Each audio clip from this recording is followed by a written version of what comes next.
My name is Rachel Corbett. I'm a contributor to the New York Times Magazine, and I've written for a long time about the art world.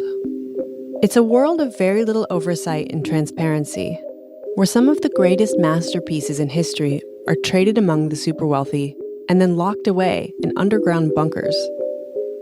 Unless you're intimately familiar with this world, you might not know there's one family that's cast a sort of shadow over the industry for decades. 5 generations of famously secretive figures who invented, in a way, many of the systems by which the art market works to this day. This week's Sunday Read is a story I wrote for the magazine about that family, the Wildensteins of New York and France. It's a look at how the art world can aid and abet tax evasion and money laundering for very high net worth people, oligarchs, billionaires, and allegedly this one family, who have managed to accumulate enormous wealth by quietly buying up huge swaths of masterpieces and holding them in tax havens. Paintings by Monet, Cézanne, Gauguin, stashed away in freeports that look like prisons, full of unimaginable amounts of art. This is a story of tax evasion on a billion-dollar scale, potentially. And it's culminating in an explosive trial this month before France's highest court. So the Wildenstein dynasty of art dealers dates back to the 1870s. But this particular story starts in 2001 with the death of Sylvia Wildenstein's husband, Daniel. Daniel, at this point in time, is the patriarch of this empire. And when he dies, his 2 sons, Sylvia's stepsons, tell Sylvia that actually he died in ruin, and she was going to be financially ruined too, unless she renounced her inheritance. Sylvia's been with her husband and stepsons for 40 years. She fully trusts them. So she signs the documents they give her, even the ones that are in Japanese. And then, suddenly, a painting on her wall disappears. She stops being invited to the family vacation homes. Her stepsons tell her she has to move apartments. Everything she's taken for granted is going away. And she realizes finally she's been deceived. So she hires a lawyer, and together they begin to unravel the magnitude of this family's wealth. The Wildensteins claimed Daniel was worth $61 million when he died. By some estimates, the family was worth $10 billion. Sylvia is discovering, alongside her lawyer, just how much of the Wildensteins' assets are hidden in offshore trusts and tax havens. And when she dies, she actually leaves in her will that she wants this fight to continue. It was her life's mission at that point to untangle the Wildensteins' financial empire. So here's my article, The Inheritance Case That Could Unravel an Art Dynasty, read by Samantha Des.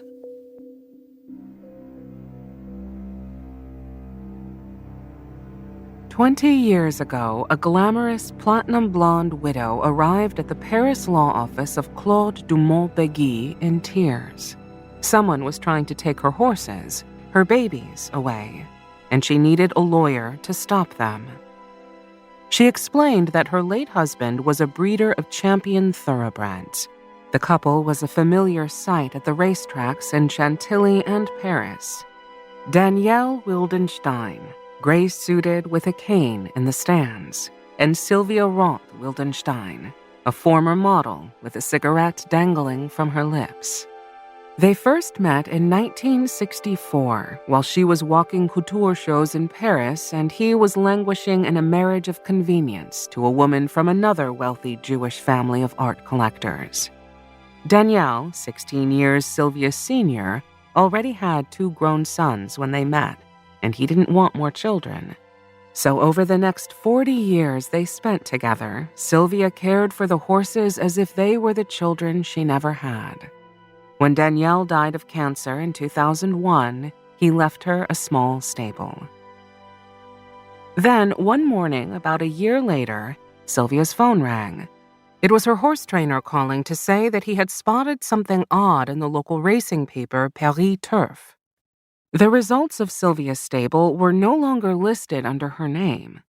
The French journalist Magali Serra's 2013 book, Les Wildenstein, recounts the scene in great detail. Sylvia ran to fetch her copy and flipped to the page. Sure enough, the stable of Madame Wildenstein had been replaced by Dayton Limited, an Irish company owned by her stepsons. That's when she called Dumont Beghi. To the lawyer's surprise, Sylvia showed up to their meeting with no proof of ownership for the horses and no information on her late husband's estate. She didn't have any documents at all, Dumont Beghi says. Sylvia mentioned that she signed some papers shortly after her husband's death, but she didn't know what they said, nor did she have copies. I put that in the corner of my mind, Dumont Beghi says. Why would a widow draped in diamonds and furs have no records from her wealthy husband's estate? Dumont Beghi got the feeling there was more going on than a dispute over horses. But she went ahead and gave Sylvia the good news. She could simply decline to transfer the horses to her stepsons. Dumont Beghi sent a letter halting the transaction. Dumont Beghi recalls an almost instant kinship with Sylvia, who discovered that they were both Scorpios and lived in the same building complex in the posh 16th arrondissement. After Dumont Beghi saved her horses, Sylvia trusted her completely, and she began to explain to Dumont Beghi the complexity of the situation. Daniel had fallen into a coma for 10 days before he died, and while he was under, his sons Alec and Guy showed up at the hospital along with lawyers from Switzerland, the United States, and France. She recounted how a few weeks after the funeral, her driver took her to the family's 18th century Hôtel Particulier, which housed an art research center, the Wildenstein Institute. Her stepsons told her she needed to hear something important. They had reviewed their father's estate and discovered that he died in financial ruin. As his next of kin, Sylvia was about to inherit debts so large they would ruin her, too. Sylvia was stunned. She had never heard anything about money troubles from her husband. For 40 years, she had lived with chefs and chauffeurs in at least 5 homes on 3 continents. But what did she know? She never signed the checks. Danielle, intellectual and rigid, ran the business, while Sylvia, who was light and cheerful, played the nurturer in the family. She was known to dote on Alec and Guy's 6 children, whom she considered her grandkids. She trusted her stepsons completely, so when they told her that she must renounce her inheritance at once or face catastrophe, she didn't blink. I signed all the papers they presented to me. I signed. Even the ones written in Japanese, she later told Sarah. They promised to take care of her financially and even offered to pay her 30,000 euros a month out of their own pockets. Sylvia was grateful. But then, over the next few months, the reality of what she had done set in. Sylvia told Dumont Beghi how movers came to her apartment and took a beloved Pierre Bonnard painting off the wall. Then they came back for the furniture, because, she was told, it belonged to her husband's business, which was now run by his sons. A letter came notifying her that Danielle's 69 thoroughbreds were now owned by Guy and Alec's stable. Her household staff stopped being paid. Soon, her stepsons told her she would have to move from her home on Avenue Montaigne to another apartment. Alec died in 2008. Guy declined a request for an interview, though a representative answered some questions provided by the Times. She stopped receiving invitations to celebrate holidays and birthdays at the family's ranch in Kenya or their castle in France. Guy shipped back her clothes and belongings from their British Virgin Islands compound, where she had vacationed for years with Danielle and their chef and pastry chef. As Sylvia spoke, 2 things became increasingly apparent to Dumont Beghi. 1, Sylvia had renounced her inheritance. She had no freedom, she says, and no proof, not a shred of evidence. No bank account, no income, no independence. It was as if she died at the same time as her husband, Dumont Beghi says. The other thing that struck her was that the Wildensteins were more than merely rich. When she first came to me, I didn't know anything about the family, Dumont Beghi told me when I visited her this past winter at her office in Paris. To my left, a bronze bust of a panther stared from a pedestal at eye level. Behind her glass desk hung a print of a leopard prowling in a tree. Dumont Beghi is also the personal attorney for President Ali Bongo Ondimba of Gabon, who is widely considered a strongman, and often describes herself as a lone warrior woman in a jungle of male adversaries. She had never heard of the Wildenstein dynasty of art dealers. In fact, outside elite niches of the art world, few had, which was how Danielle wanted it. Dumont Beghi was about to find out why. First, she drew up a list of known assets, which soon zigzagged into a chart of far-flung bank accounts, trusts, and shell corporations. Over the course of several years, she would fly around the world to tax havens and freeports, prying open the armored vaults and anonymous accounts that mask many of the high-end transactions in the $68 billion global art market. Multi-million-dollar paintings can anonymously trade hands without, for example, any of the requisite titles or deeds of real estate transactions, or the public disclosures required on Wall Street. She would learn that the inscrutability of the trade has made it a leading conduit for sanction-evading oligarchs and other billionaires looking to launder excess capital. The Wildensteins were not just masters of this system. They helped pioneer it. Over 150 years, the family has amassed an art collection estimated to be worth billions by quietly buying up troves of European masterpieces that would be at home in the Louvre or the Vatican, holding their stock for generations and never revealing what they own. When Sylvia realized the magnitude of her stepson's deception, she devoted the rest of her life to unraveling the family's financial machinations, and even left a will asking that Dumont Beghi continue her fight from beyond the grave. Sylvia and her lawyer were never able to win the settlement they thought she deserved while she was alive. From the start, in 2004, a judge rejected Dumont Beghi's attempt to cancel Sylvia's renunciation of the inheritance. A few years later, a court rejected a subsequent claim that she was entitled to €450 million worth of art and assets, a figure the judge called pharaonic. The representative for Guy notes that early on, Sylvia was awarded approximately €15 million, based on the value of Danielle's French estate. Dumont Beghi continued to litigate for several years, seeking to have certain trusts settled by Danielle Wildenstein included in the estate, the representative says. During this protracted litigation, Dumont Beghi made numerous unsubstantiated allegations, but the court ultimately ruled against her client. Now, more than a decade after Sylvia's death, their efforts have landed the Wildensteins before France's highest court. The evidence she and Dumont Beghi brought forth has persuaded prosecutors that the Wildensteins are a criminal enterprise, responsible for operating, as a prosecutor for the state once put it, the longest and the most sophisticated tax fraud in modern French history.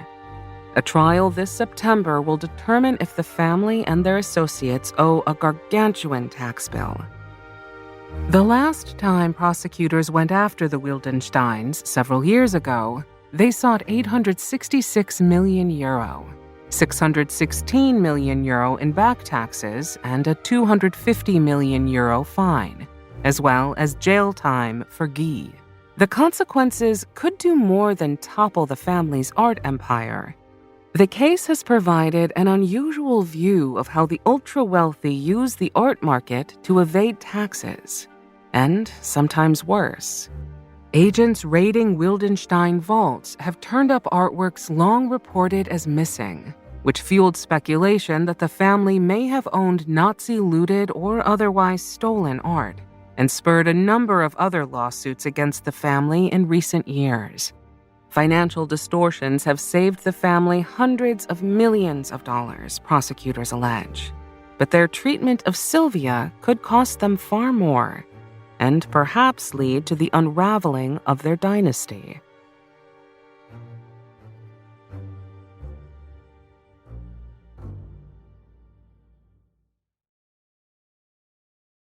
In order to prove that Alec and Guy misled Sylvia about her husband's estate, Dumont Beghi first needed to know what assets they did report.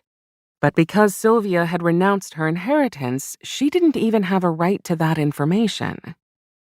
Every deed, every bank statement, every inventory item in the estate, and every document related to the succession of Danielle Wildenstein is in the hands of Guy and Alec, Dumont Beghi says, and they did not intend to turn them over. Dumont Beghi's first step, then, was to ask a court to nullify the agreement Sylvia signed giving up her inheritance. Only then could she access details about Danielle's estate. Fortunately, she had a compelling precedent to show the judge. Sylvia wasn't the first wife the Wildensteins had tried to cut off by pleading poverty. Jocelyn Wildenstein, Alec's first wife, was similarly cut out of the family's fortune during her 1999 divorce, with Alec claiming he was an unpaid personal assistant to his father. Documents revealed at court in New York, where the couple primarily lived, valued the family's art collection at about $10 billion. The judge in the case said that Alec's income statement insults the intelligence of the court. He settled for a rumored $3.8 billion, which would be the largest divorce settlement in New York history. Jocelyn denies that the settlement was $3.8 billion, but did concede that it was huge. Dumont Beghi argued that if the family was worth billions then, there was reason to doubt that Danielle, who orchestrated the deal between Alec and Jocelyn, died in ruinous debt just 2 years later. The French court ordered Guy and Alec to hand over the declaration of Danielle's estate. It included some properties in France, a few cars, paintings, and bank accounts, altogether totaling €42 million. Dumont Beghi didn't believe that figure was anywhere near the estate's true value, but still. It's not nothing for someone who died broke. And it showed, Dumont Beghi concluded, that Sylvia had renounced her inheritance under false pretenses. Dumont Beghi's next move was to get her hands on Danielle's medical records. She learned that he spent his final days in an unresponsive vegetative coma, and yet apparently signed a contract selling his 69 thoroughbreds, including Sylvia's, to his sons for a bargain price. In 2005, a court granted Sylvia's request to nullify her renunciation. It was only the beginning of what Dumont Beghi has called her international treasure hunt for every stashed masterpiece, undeclared property, and offshore account left out of Danielle's estate. Her next order of business was to locate Sylvia's beloved Bonnard nude, a gift from Danielle that his sons had removed from her wall. Dumont Beghi knew it was included in a trust that Danielle had set up for his wife in the Bahamas. But when she asked the trustee for information about its contents, management, and regulations, she received no response. Dumont Beghi decided to do her own research on Danielle's collection of Bonnards. She learned from his memoir, Marchand d'Art, published 2 years before his death, that he considered their acquisition the biggest coup of his life. When Bonnard died in 1947, he left behind an enormous estate of some 700 paintings and thousands of drawings. Danielle learned that all of it was set to be inherited by 3 estranged nieces-in-law of the artist, and it gave him an idea. He approached another Bonnard relative who Danielle believed could also lay claim to the estate and told the man he would pay him $1 million to buy his inheritance rights. Then he armed the man with a battalion of lawyers to fight on his behalf. After more than a decade in court, Danielle walked away with nearly 500 paintings. The nieces were left with just 25. Danielle promised them some more to prevent further litigation. In his memoir, Danielle revealed that he still owned 180 Bonnard paintings, and not just any Bonnards, but the most beautiful, the most magnificent. He added that the great Bonnards were worth between $5 million and $7 million each. Today, they can sell for twice that. Dumont Beghi flew to the Bahamas to find out what other paintings by the artist Danielle may have left for Sylvia. She received a court order to open up the trust and found that Danielle had bequeathed no fewer than 19 Bonnards to her client. Though the trust was nominally in the Bahamas, the Bonnards were being held at the Geneva freeport, a prison-like complex of high-security storage facilities that is said to contain more art than the Louvre. Independent of any national jurisdiction, freeports allow traders to ship and store property without paying taxes or customs duties. If a dealer buys a painting in one country, he can ship it to a freeport without paying import taxes. Then, when he is offered the right price, he can sell it there too, without paying capital gains. It has been estimated that $100 billion worth of art and collectibles are held in the Geneva freeport alone, to say nothing of those in Zurich, Luxembourg, Singapore, Monaco, Delaware, or Beijing. Dumont Beghi flew to the Geneva freeport, which is the size of 22 soccer fields, along with an appraiser to examine the Bonnards in person. Bonnard is light, Danielle wrote of his favorite artist, who was known above all for his radiant use of color. But when Dumont Beghi descended 2 flights down into the gloomy bunker, she found the paintings locked behind an armored door, including Sylvia's pink nude in the bath, its warm glow extinguished in the dark.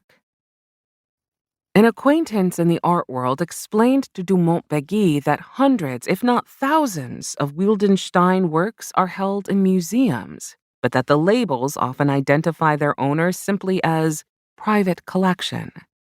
So she wrote to the major museums, to the Louvre, the Hermitage, the Prado, to ask whether Danielle Wildenstein ever lent or donated works to them. Surprisingly, she says, a few wrote back. The National Gallery in London told her that Danielle lent it valuable paintings by Poussin and Boucher. The Prado had recently bought a Velázquez portrait from Wildenstein and Company, Inc. for €23 million. Then Dumont Beghi made perhaps the most important stop of her tour, the Metropolitan Museum of Art, where she stood before a painting she loved, Caravaggio's late masterpiece, The Lute Player, labeled on loan from a private collection.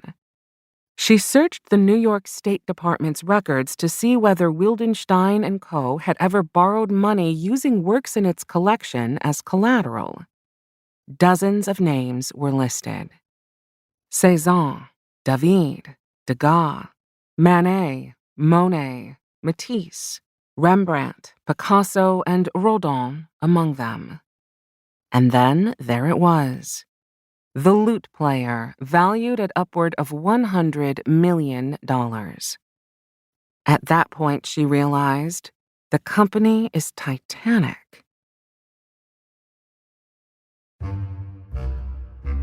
In my family, we have elevated discretion to the level of muteness. Danielle wrote in his memoir, "We do not speak, we don't tell, we don't talk about one another." This code of omerta has been the governing principle of the Wildenstein art dynasty since its founding 5 generations ago. A dealer is not allowed to talk about his stock, Danielle said. Why? Because it's the stuff of dreams. Every art dealer must maintain the illusion of the masterpieces he owns or does not own. Many believed that his grandfather, the founding patriarch Nathan Wildenstein, for example, owned 10 Vermeers. He actually had just one. No one knows today whether the family still owns it, and that question is meaningful to art history. Experts believe Vermeer made about 36 paintings in his life, and as many as 9 could be missing. A tailor from Alsace, Nathan had no training in art when, in the 1870s, a client asked him to sell some artwork she owned. He holed himself up in the Louvre for 10 days, according to Danielle, and came out a believer. He sold the art and used the 1,000 francs he earned to buy 2 more pictures by the Rococo artists François Boucher and Maurice Canton de la Tour, which he resold. At the time, Nathan could afford 17th and 18th century French art because no one else wanted it. So he amassed passé, but to his eye beautiful, paintings. He began dressing in embroidered waistcoats and top hats to pitch collectors and critics. Soon, Nathan was selling his taste to Rothschilds and Rockefellers in Europe and the United States. While Nathan was grooming his young grandson to enter the family business, he took him to see a silent film about a man who wore a hat that everyone initially mocked. By the end of the movie, the whole town was wearing one. Nathan explained to Danielle that this was their family's calling. Find the guy's hat and wear it before the others. For Nathan, that hat was French art of the 18th century. Fragonard, Watteau, David. These are now among the most famous names in art history, but at the time, they were synonymous with the French Revolution and the aristocrats it overthrew, a period the public wanted to put behind them, especially as they began to embrace the avant-garde era of Impressionism. In 1905, Nathan bought an hôtel particulier in the center of Paris to house Wildenstein and Co. He expanded into Renaissance art and Impressionism, and when his son Georges, Danielle's father, was old enough to join the business, a bit of modernism. Nathan bought a space down the street for Georges and his friend Paul Rosenberg to set up a small operation. The pair gave 2 of its floors to Picasso, whom they agreed in 1918 to pay a generous salary in exchange for first pick of the artist's works. Georges installed a red telephone in his office that had 2 direct lines, one connected to Rosenberg, the other to Picasso's studio. Upon Nathan's death in 1934, Georges steered the family into an era of unprecedented prosperity by building an infrastructure around his artists' markets. He organized exhibitions, edited an art journal, and published definitive catalogs of works by artists in his inventory. Ingres, Fragonard, Chardin. Danielle would later do the same with Monet, Manet, and Gauguin. The books were well respected and helped market their artists to museums. They also gave the family final say over authentication questions. Today, anyone who thinks he or she owns a Monet that's not in the Wildenstein book needs a nonprofit co-founded by Guy to sign off on it. When the Wildenstein Institute handled the authentications directly, it developed a reputation for being unaccommodating. But Georges' ruthless instincts also contributed to the dark aura, as one dealer put it, that would come to surround the Wildenstein name. Hitler's personal curator told an Allied intelligence agent in an interrogation after the war that Georges did brisk business with the Nazis after fleeing to Provence in the unoccupied zone. Once there, he helped the Germans locate important collections in occupied France in exchange for sparing his own. Profits from his newly Aryanized gallery in Paris were said to be sent to New York, where he had opened a branch. The representative for Guy denies this. Other art-dealing dynasties have since sprung up in the Wildenstein mold. They buy up huge quantities of blue-chip art and store it for years, until they effectively corner their own niches of the market and control the prices. The billionaire Named brothers and their sons, based among London, New York, and Monaco, reportedly bought more works by Picasso than any other family in the world, except the Picassos, and, for the most part, have locked them up in the Geneva freeport for years while they accumulate value. The Mugrabi family of pop art dealer collectors, led by its patriarch Jose Mugrabi and his two sons, have done the same with Andy Warhol, stockpiling some 1,000 works by the artist and keeping prices high by bidding his art up at auction, even if they don't intend to buy. The Mugrabi family did not respond to a request for comment. Those who complain that the art market today operates more like the stock market often blame these families, who shifted a value system once driven by connoisseurship to one based on the law of scarcity. Monet and Picasso are like Microsoft and Coca-Cola, David Named once said. Their dominance derives from the fact that they're family firms, bolstered by internal secrecy, pride, and lifetimes of experience. As the Wildensteins proved, families can be structured like corporations, where the profit principle governs even relationships and succession plans. The few people who seem capable of undoing them are themselves. For the Wildensteins, the weight of the family legacy seems to have cracked the younger generations. Even though Daniel described Georges as a bad father, he parented his own children in similarly severe ways. He enforced his father's business tactics, extreme secrecy, consolidation of wealth in the bloodline, as laws of family life, too. Daniel tried to seclude his two children, Alec and Guy, at home and unmarried, to protect the family from publicity and divorce. They lived as if in another era, the French 18th century, with opulent floral decor, heavy drapes, and footmen who stood behind their chairs during meals. As children, Guy and Alec commuted to the Lycée Français du New York by limousine, and they rarely had a playdate. Alec was forbidden to play sports and attend university. Guy was prevented from pursuing acting, and both were required to learn their father's trade. Daniel was particularly strict with Alec, his elder son. According to a 1998 Vanity Fair article, he started taking Alec to brothels at age 15 in the hope that he would find prostitutes a satisfying alternative to a wife. When Alec defied his father and married Jocelyn, he did so secretly in Las Vegas with no guests. Eventually, Daniel's sons and wives and children all lived together in his New York townhouse. Those who know Daniel have said that he infantilized and humiliated his sons, and that they've gone on to treat the women in their lives similarly. Guy, Sylvia believed, was jealous of Daniel and took it out on her. Alec blamed Jocelyn for the humiliating headlines generated by their divorce.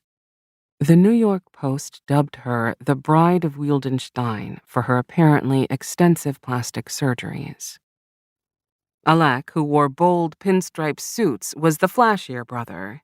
Guy kept a lower profile, but played on the Diable Bleu polo team with aristocratic friends, like the future King Charles III, the godfather of his eldest child. Colleagues remember that the brothers would sit quietly in meetings. Guy married a Swedish model named Christina Hansen, who has never appeared in a tabloid. In fact, he once boasted that hardly anyone knows what my wife looks like. So when Danielle died in 2001, Guy was the clear successor to the family art empire, while Alec took over the horse business. Guy, who is now 77, is the family's patriarch and president of Wildenstein & Co. But mounting lawsuits and scandals have begun to drag him down. So far, he has avoided any serious consequences, a fact some critics attribute to well-positioned friends, like former President Nicolas Sarkozy, or to the fortune at his disposal for defense counsel. But now that the family is on trial, Guy, it seems, may have taken the legacy of silence too far. The Wildenstein policy to preserve confidentiality at any cost may ultimately expose the family's secrets. In 2009, after a long string of setbacks, Dumont Beghi had a breakthrough. Over the years, she had sent Luba Wildenstein, Alec's second wife, multiple summonses for information about the family's assets. Unsurprisingly, she ignored them. But after Alec died of prostate cancer at age 67 in 2008, Luba, a former model from Russia, found herself in trouble.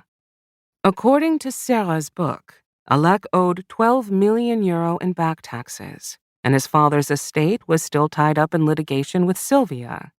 Guy offered to lend Luba the money to help pay his brother's debt. All she had to do in return was give him access to a trust Alec had set up for her, supposedly so Guy could reimburse himself later. But after the deal was done, Sarah's book recounts, Guy didn't pay Luba the millions he promised. He sent only small, sporadic sums, not enough to pay her tax bill or to live on. Luba found herself in a situation much like Sylvia's, cut out from the family, with no money and no recourse. The representative for Guy says that he did issue the loan. That's when Dumont Beghi's phone rang. Luba had finally decided to answer her third summons. She told me recently that she felt she had no choice but to take action. Many women in the family had to fight for their rights, she said. The women want to be respected. 24 hours later, a lawyer would deliver Dumont Beghi dozens of documents that Luba had found on Alec's personal computer, contracts and letters about the family's expansive network of offshore trusts, which would reveal what Dumont Beghi and Sylvia had long believed without being able to definitively prove. The documents mapped how the Wildensteins had structured their patrimony and hid their wealth for generations. Danielle's estate, Dumont Beghi learned, included several hundred artworks, including the 180 Bonnards, hundreds of 16th and 17th century French paintings, and dozens of works by old masters including Caravaggio, Velázquez, and Fra Angelico. Then there was the real estate. Multiple homes and buildings across France and the United States, the 58,000-acre ranch in Kenya, and the 18-acre Virgin Islands compound. There was a Gulfstream 4 jet, a yacht, and the thoroughbred stable, which was registered to multiple intermediaries in England and Ireland. The art was held in shell companies and trusts in tax havens, including 2 previously unknown entities in the Cayman Islands and Guernsey. These were operational structures specializing in tax evasion, Dumont Beghi wrote, which also helped the family shield assets from divorce. The representative for Guy disputes the accuracy of this recounting of the estate. According to Dumont Beghi, 2 trusts named Sylvia as a beneficiary, something Sylvia said she was unaware of. Also revealed was a letter from Guy and Alec's Swiss lawyer seeking to remove Sylvia as beneficiary from one of the trusts. Investigators also discovered $250 million in art that Danielle had apparently ordered airlifted out of the United States while he was in his coma. The representative for Guy denies that this is true, calling it illogical. Dumont Beghi rapidly began to issue new summonses and build an appeal for a review. But time was running out. Sylvia had been diagnosed with ovarian cancer, which was spreading. She was running out of resources, too.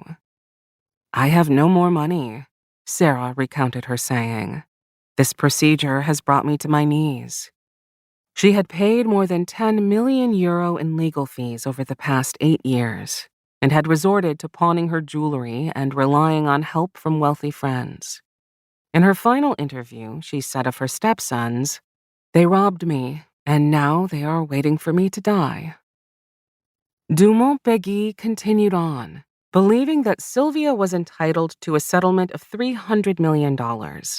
She filed a new criminal complaint against Guy and the heirs of Alec, his 2 children, and Luba, as well as their business associates, using the new information she had received.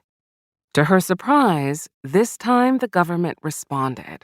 The police raided the Wildenstein Institute and the family's apartments on a court order to identify any assets that might have been concealed from Sylvia. In the basement, officers discovered vaults filled with hundreds of drawings, paintings, and sculptures. Some of the frames were inscribed with swastikas. Officers seized about 30 lost works by the likes of Degas and Berthe Morisot. Some had been reported stolen by a Jewish family during the war, and others were reported lost by families who had involved Danielle in the management of their estates. Guy pleaded ignorance. He never inspected that vault, and who could prove otherwise? The family took such pains to protect their inventory that no one knows what they really have. Perhaps not even them. The Wildensteins were cleared in one of the lost painting suits. Guy has said that the Morisot may have been put there as a result of an oversight. Dumont Beghi's involvement in the Wildenstein affair officially ended on November 8, 2010, when she called Sylvia for the last time to wish her a happy 77th birthday. 5 days later, Sylvia died at home in Paris.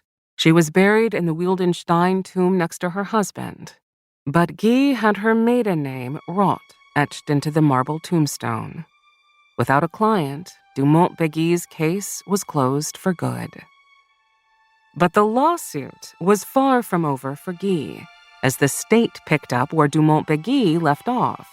She had mapped for the government the global system through which the family moved money among 9 companies registered in Ireland, 4 trusts on 3 islands, a handful of galleries and real estate companies and bank accounts in at least 4 countries, possibly depriving the French public of hundreds of millions of euros.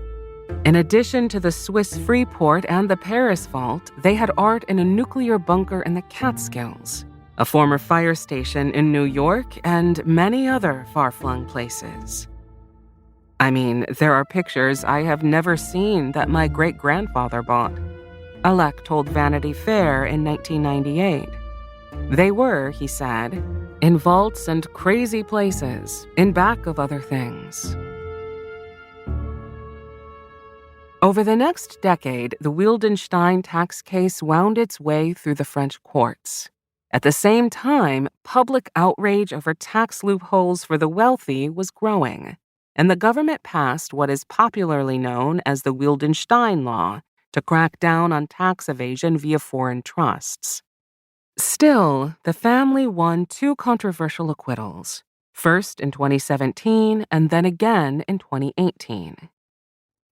But then, 2 years ago, France's Attorney General and tax authorities brought concerns about the decision to acquit the Wildensteins of tax fraud and money laundering to the Court of Cassation, France's highest civil and criminal court.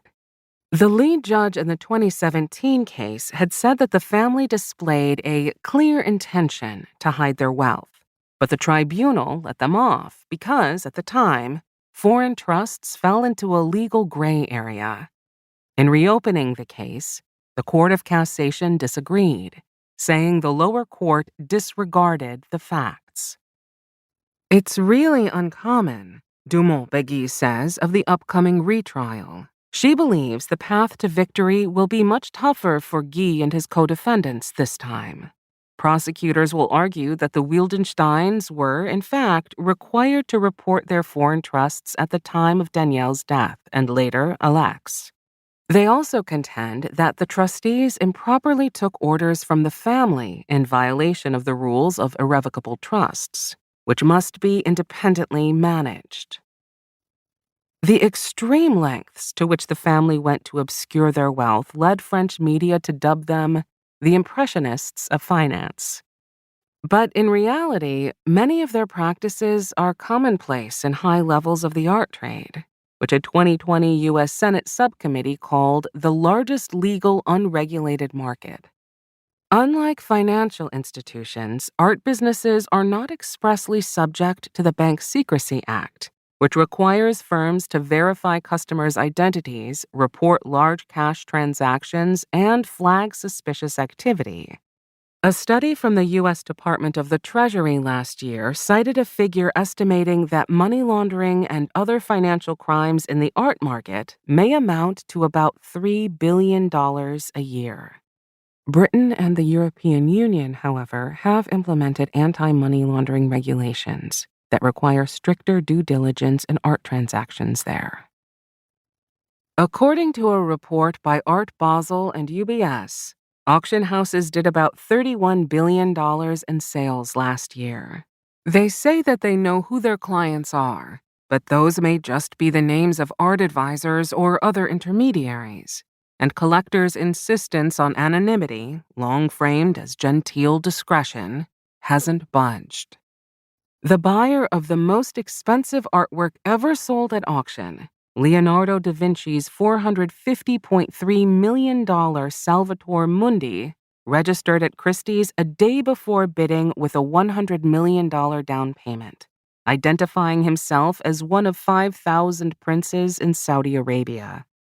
A few weeks later, it was revealed that the true buyer was Crown Prince Mohammed bin Salman, who was reportedly displaying the painting on his super yacht, and that a little-known cousin of his bought it as a proxy. It was billed by Christie's as the last Leonardo da Vinci painting in private hands.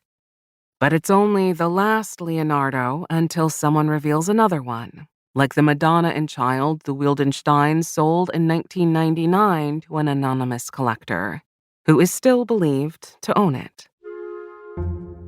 For a business that routinely transacts in secrecy jurisdictions, literally in the dark and underground, scarcity can be manufactured, and value is dictated by whatever someone is willing to pay. A client's privacy should be an art dealer's primary concern, Danielle wrote, calling it a matter of respect. But secrecy is also a core competitive advantage in a profession predicated on insider knowledge, a model the Wildensteins themselves relied on. The gallery kept a legendarily detailed directory of where every coveted painting in the world was located, using intelligence sometimes gathered by spying on rival dealers. Even, one competitor alleged, tapping phones.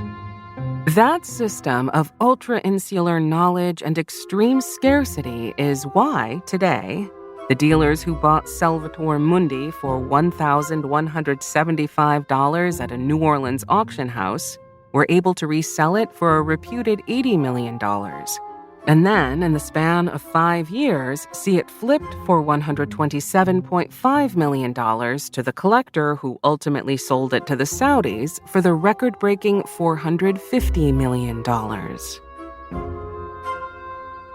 Younger dynasties, like the Mugrabis and Namids, have similarly been accused of strategically obscuring ownership of their assets to shield them from divorce or other legal claims. When a Frenchman accused the Namids of possessing a Modigliani painting, once estimated to be worth up to $25 million, that Nazis looted from his grandfather, they said it was owned by a company called International Art Center. A couple years later, the Panama Papers revealed that David Namid owns International Art Center, a holding company whose assets are stored in Geneva.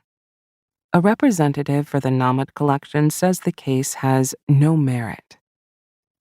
Many of these very wealthy families do sort of act like cartels, says Christopher A. Marinello, a lawyer who recovers lost art. We're still dealing with these Nazi-looted art cases because the art market hoped they would outlast the heirs. The Wildensteins, too, he says, have handled problematic pictures, though none that he is currently pursuing are in their possession. Whenever he asks the family for information that might aid in his search for stolen pictures, they take a very long time to respond, he says, and are reluctant to provide information. They're just looking the other way, he says. It's just this unwillingness to lift a finger and do anything. I met Dumont Beghi once more in New York, where she had come to visit galleries with her son, an artist and designer. At a windy table outside Harry Cipriani's food hall on the Upper West Side, she told me that she plans to attend every day of the Wildenstein trial this fall.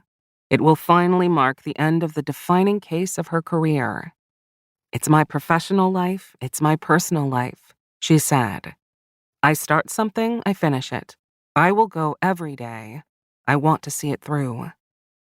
Her long entanglement in the case created legal troubles for her, too. Guy Wildenstein sued her for defamation in 2016. A few years later, she was convicted of tax fraud and money laundering for depositing $5.1 million she received from Sylvia in an undisclosed HSBC account in New York. She is currently pursuing a partial appeal and has suggested that the $5.1 million was a customary gift. Guy dropped the defamation suit 2 years ago. In 2012, Dumont Beghi published a book about her 7 years on the case, L'Affaire Wildenstein.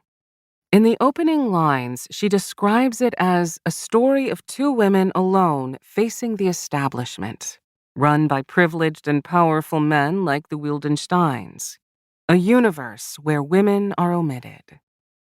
Some have questioned whether Dumont Beghi was really representing her client's best interests in pursuing the costly, years-long battle. But regardless of her motives, it's obvious that the saga has become personal for her. Her eyes welled up when she spoke of Sylvia's death. She wanted the world to know that as a woman, she wanted to be respected. She described tax fraud as a crime that disproportionately deprives women.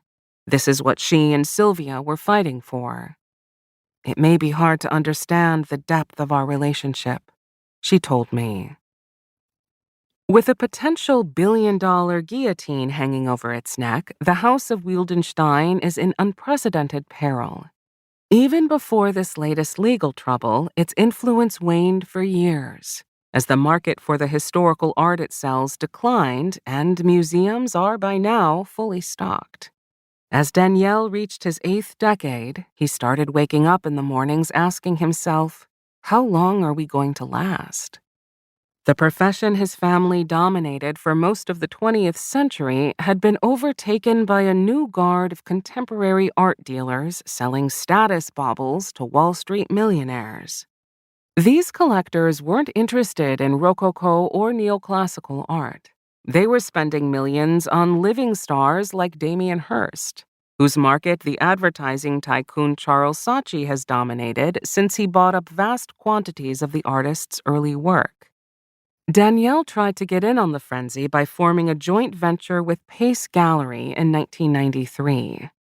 But its contemporary clients generally didn't convert to Impressionism or Old Master collectors, and vice versa. It was a mistake. Pace's founder, Arnie Glimcher, told me. "I think we did it because we were so flattered." Pace bought back its shares plus inventory from Guy in 2011. Now the family appears to be liquidating some assets. In 2020, Guy and his wife put their Tudor estate in Millbrook, New York, which they spent a reported $50 million renovating, on the market for $20 million.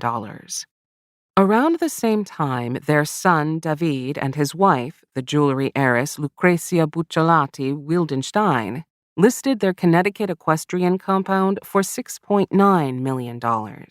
The Virgin Islands property is up for sale, too, for $48 million. In 2016, while facing his initial tax trial in Paris, Guy listed his Sutton Square townhouse in Manhattan — Corcoran blurred the paintings on the walls, naturally — for nearly $40 million, only to finally offer it at a loss in March for $29.5 million. "I see the end of this empire," the Old Masters expert Arik Turking says. "The organization is too heavy for a market that has shrunk. The market is 1/10 of what it used to be for 18th century French art." Some market insiders have noticed that the family seems to be selling off more art lately, too.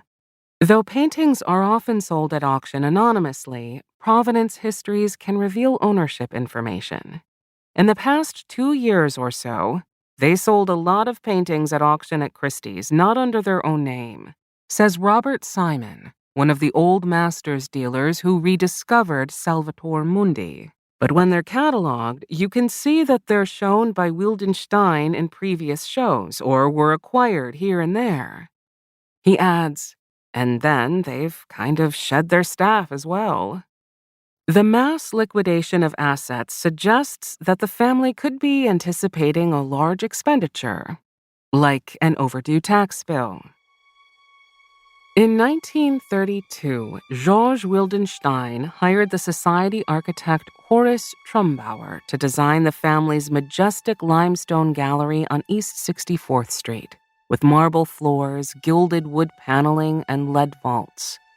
It was the grandest gallery in New York, Simon says, recalling the heavy drapes the Wildensteins would pull back to reveal paintings to clients.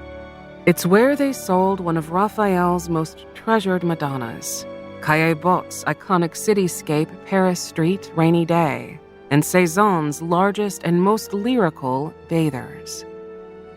Guy's son, David, who is vice president of Wildenstein & Co., has described the building as the soul of this company and the soul of this family.